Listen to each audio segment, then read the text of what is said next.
Okay, so this is my great grandmother, Katie John.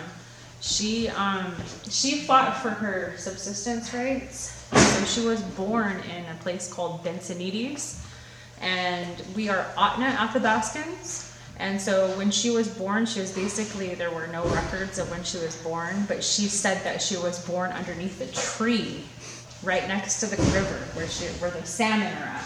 So obviously you can tell she harvests salmon through a fish wheel, and that's how we harvest salmon.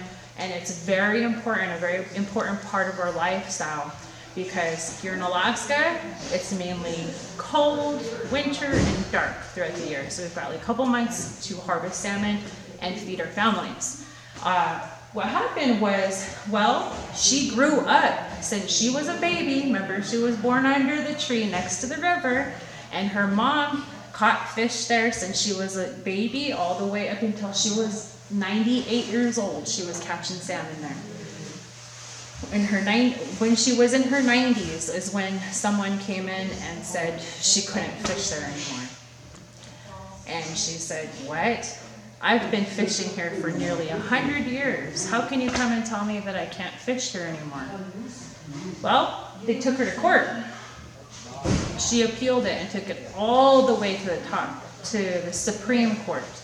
And she won her case. So now her grandchildren, her great-grandchildren, including me, and her great-great-grandchildren, which are my kids, are able to continue living the cultural lifestyle because in her nearly 100 years old woman went and fought for our rights. So she's an amazing woman. If she was a man, she would have been our chief.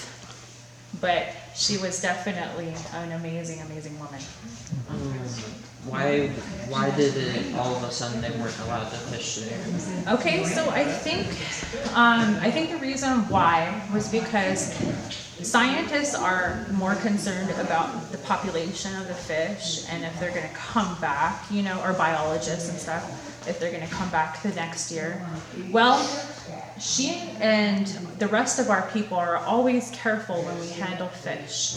We have a way, it's called INGI or EG, and we're not allowed to waste our food. We're not allowed to disrespect it, and we're supposed to use everything. Like when we harvest moose or salmon, we use every part of the animal. We don't waste it. And it's a way that we are in connection with kind of like Mother Earth or whatever, and it comes back every year.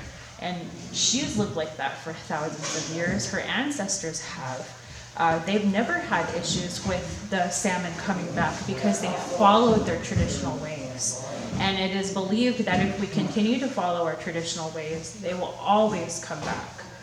So we never depended on no system to tell us that we can't fish there. We just did by, our traditional ways, and it always worked out that way.